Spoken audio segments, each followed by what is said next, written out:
owners are doing the absolute most to avoid jail right now. When placed next to a candidate such as Veena, Fatima simply doesn't measure up. And she may also be the first reigning Miss Universe to end up in jail. The last time we spoke, Miss Guadeloupe had just issued a statement strongly speaking out against the fact that Raul Rocha alluded to the idea that passport strength had something to do with Miss Côte d'Ivoire not winning Miss Universe. And I really recommend watching that video before watching this one, as it covers multiple facets of the Miss Universe 2025 controversy. This video is a continuation of that one because, girl, things got really crazy after I finished that last video, let me tell you. So if you watched my previous video, then you would recall how I mentioned that Miss Estonia had resigned from the title of Miss Estonia, and well, it turns out she did have her reasons. Yes, Miss Portugal, I felt the same way in the exact same moment. It was the day in Aquaverse Pattaya where Mario Pucora, the CEO of Miss Universe, he came to give us a speech, and in his speech he said, Victoria, Miss Universe, she can't be married because she's married to the Miss Universe organization and to the sponsors. And that left us completely confused. And I reached out to him and I was hoping that he's going to reply and say that we misunderstood him. That's not what he meant. He just wanted to make sure that we understand that it's a high commitment job. The next time I saw Mr. Pucoro, it was during the interview, and he was a judge. And I sat down in his table and he said that, I'm so sorry I couldn't reply to you. I am the CEO, which I perfectly understand. And then he asked me, how old is my kid? And he has kids too. And he perfectly understands me. For me, that situation, this whole situation, this is called discrimination in where I'm from. I don't know about you, the rest of the world. I'm so sorry, I said it out.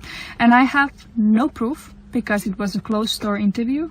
And that speech he gave, it's not out there in public. The fact we were already asked twice without the opportunity to keep this very private information about ourselves private. They already asked us on application forms and registration day if we are married or have any kids. They did. And I have proof of that. Am I disappointed? Well, hell yes, I am. I am upset, disappointed, and I have reason to be. Because I have been lied to.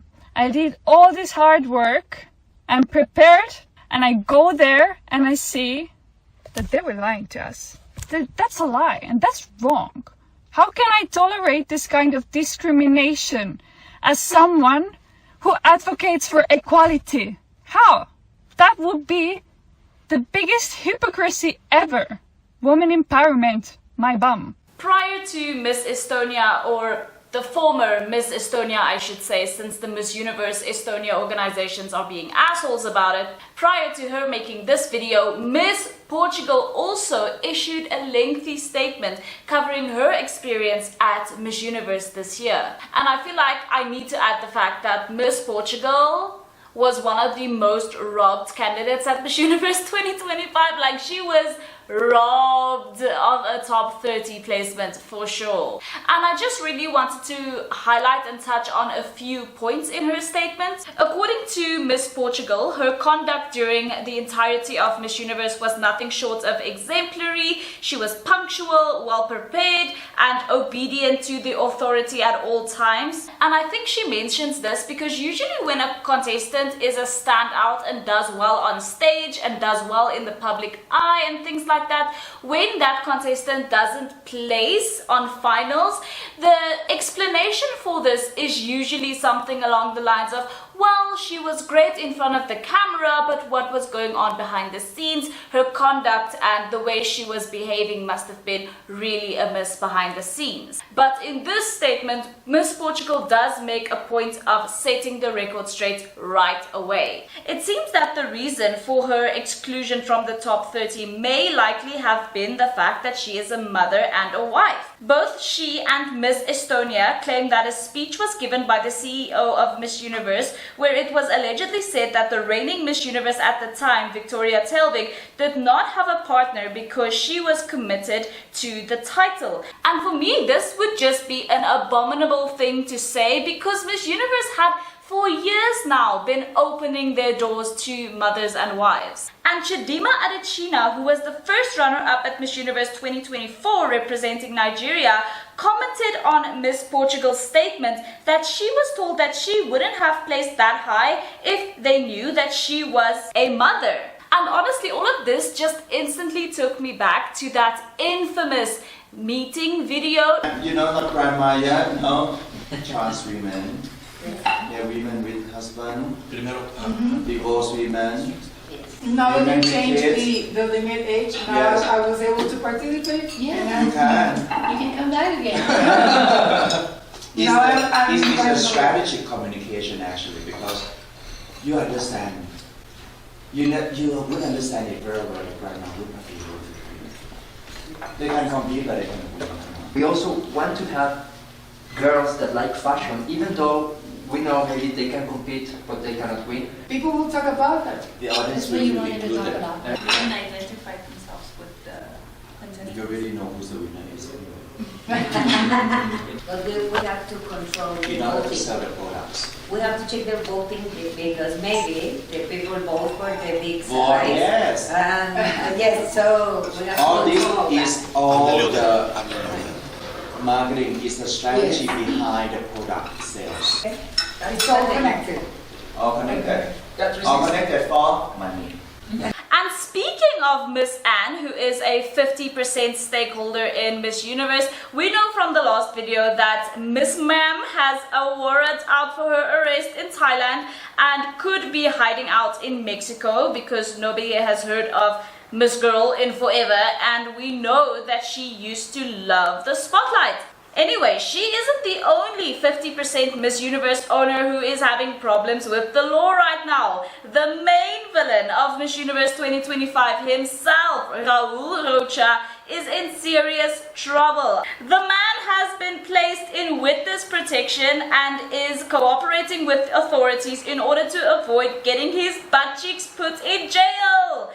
The accusations against him are very serious, to do with fuel, drugs, and weapons trafficking for the cartel. No wonder Mr. Sir is in witness protection. He's going to need literally all the protection he can get between the Miss Universe fans and now the cartel being after him. I'm telling you, this man just keeps making all of the wrong enemies. So yes, Raul is basically in witness protection, and presumably the plan is for him to snitch so that he can get some leniency. You know what? All of this drama just really makes me appreciate the effortless elegance and grandmotherly demeanor of Miss Julia Morley from Miss World. Honestly, who even has any words left for these people? How is it possible that both of Miss Universe's owners are doing the absolute most to avoid jail right now? Like, avoiding jail is so easy. I've been doing it since birth. Why are these people struggling so much? But Raul wasn't the only villain at Miss Universe this year. If you watched my previous video, then you would know that the organizer of Miss Universe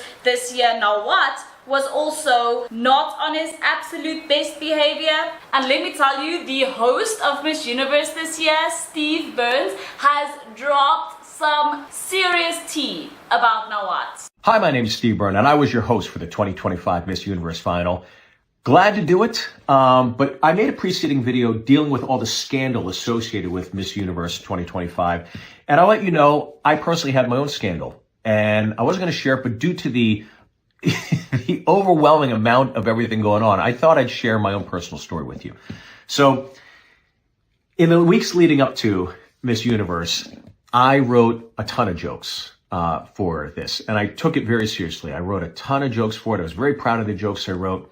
Now, we tape on Friday, and on Thursday, we have rehearsal. So I rehearse live on stage Thursday, 9 a.m. to 6 p.m. I go through the script. I go through everything. I'm having a blast. The women are all fantastic. Towards the end of the rehearsal, Nawat approaches me and says, "You need more energy. You need, when you say Peru, Miss Peru, Miss Brazil, will. And I said, yes, absolutely. I'll do that. But we're at rehearsal. I'm learning your script. I'm learning my script. I'm learning where to put the jokes in. I'm learning coordination with these fantastic women. So yes, I will give you my all. I promise to do a good job. He walked away. Didn't seem none too pleased. Well, I leave at 6 p.m. 7 p.m. Now this is 7 p.m. We're taping at 8 a.m. Okay, 7 p.m. He goes into production and he wants me fired. He wants me out of there. He never wanted me, is what I learned, but he certainly didn't want me because I wasn't giving the energy at rehearsal. So production fought back. Absolutely not. You can't fire the host 12 hours before the taping, right? So Nawat says, I want him gone. And you know who should replace him? Take a guess. Nawat Itsaragrisil he wants to host it, okay? So they say, absolutely not. You're not firing him. He's staying on. They win, okay? Nawat then goes through the entire script and takes out every one of my jokes. Takes them all out. Production fights. They get maybe 2 jokes back in, but otherwise Nawat took everything out. So that was a bit devastating, but that's not even the worst part. Ready? Nawat added 2 lines. Okay? Here's line number 1. I had to thank Nawat for bringing us all to Thailand. So I had to make sure the audience applauded for him. And then, he added this line. He wrote this himself. I had to say, Nawat, you truly are amazing. So the audience had to applaud. I had to say that. And I'll tell you, in the aftermath of all this, almost getting fired, having to say those things, who would do that? Only a true dumbhead. In my previous video, we also talked about Steve Byrne and the fact that he admitted that he thought that Côte d'Ivoire deserved to win. But now the man has come out and alleged that he was almost fired as the host mere hours before the final. What's even crazier is the part where he alleges that Nawat was trying to replace him as the host. Imagine. Of course, Nawat has denied all of this. The saddest part to me are the jokes we missed out on though. Charisma and personality are the traits that set hosts apart from mere announcers, in my opinion, and I love when comedians host pageants because it adds a lot of enjoyment for me. The years when Steve Harvey hosted Miss Universe were some of my favorites ever. If in fact Steve Byrne is really telling the whole truth here, then I think Nawat has done us all a great disservice, because I read some comments by the women who were competing at Miss Universe this year and they were saying how funny he was during rehearsal. And you know, it's not like Nawat has absolutely no sense of humor. I mean, he did coin the term Mexicook in response to Miss Mexico winning Miss Universe 2025 cooking show. I mean, pageant. So what does all of this drama mean for Miss Universe? You know, the ideal situation would be if someone who really cared about pageantry bought the entirety of Miss Universe. I just don't think it should be Nawat. And many hold fast that the most honorable thing for the new Miss Universe 2025 from Mexico to do would be to resign from the title, since the vast majority of the viewership do not agree that this year's Miss Universe results make sense. Not to mention the fact that there were apparently no auditors involved at Miss Universe 2025. Everything is just very off. The public opinion seems to lean towards Miss Universe 2025 being rigged in favor of Fatima Bosch from Mexico. Possible reasons for this are covered in my previous video on the topic.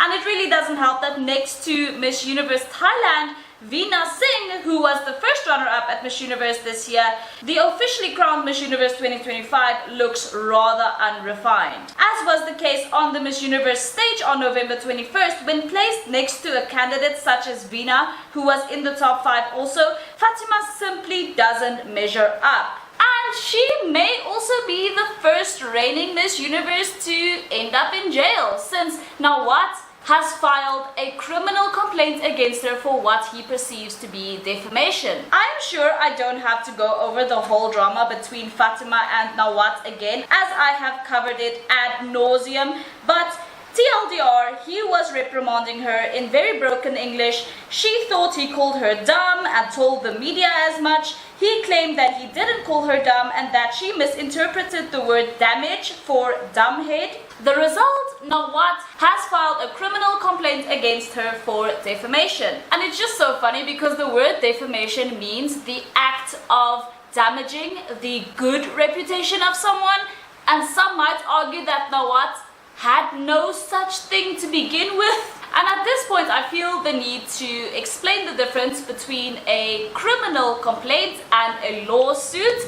Usually a person can take a person to court over defamation, and I'm so sorry if you can hear that racket. It is pouring down and it's thundering, but I need to get through this video. So usually you can take a person to court for defamation, but defamation can also be a criminal act depending on the country and different laws and things like that. But defamation can be punished with jail time or even fines by the actual police. And so Nawat has chosen, instead of taking the civil route and taking her, to court in a civil suit, he has gone the way of involving the police and perhaps even some jail time. So that's a bit hectic. When it comes to Miss Universe, it's all just gone to hell a little bit, hasn't it? Like, it really just all feels a little bit radioactive right now, I'm not going to lie. This video is much shorter than my previous one, but I think I'm going to cap it here because I've basically covered all of the extra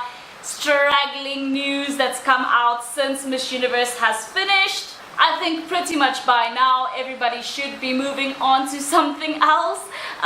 Usually I only cover Miss World and Miss Universe, Miss Supranational. Sometimes, I do cover Grand as well, and then sometimes I'll look into Earth and International. They're not as exciting to me nowadays, but Cosmo is coming up, and I do have someone who I care about very deeply from my home country competing at Cosmo this year, so I might, your girl might branch out a little bit and look at Cosmo this year as well. So I'm very excited because Cosmo is happening on the 20th. But let me know what you guys think about all of this Miss Universe drama, especially Raul. Raul being put into witness protection because allegedly he's doing all of those shady dealings, which these rumors have literally followed him for years. This was like one of people's main concerns when it was first mentioned that he was going to be part owner of Miss Universe. They were like, but he has this little past, like not necessarily on paper, but rumored. But anyway, I just think let's see where this goes because it's bound to be exciting. At the one hand I'm like devastated because Miss Universe is going to hell, but on the other hand the tea is so piping. It's just all so exciting. So let me know what you guys think. Do you think there's going to be anything that's going to come about because of Nawat's criminal complaints against Miss Fatima? Personally, I don't think he has that much of a leg to stand on because in the video even it is unclear what he's saying. So I'm not surprised that Fatima, thought that he said dumbhead when he could have said something else. But anyway, this thunder is getting hectic now, so let me know what you guys think about all of this. Thank you so much for watching. If you haven't already, please subscribe and I will see you in the next one. Bye!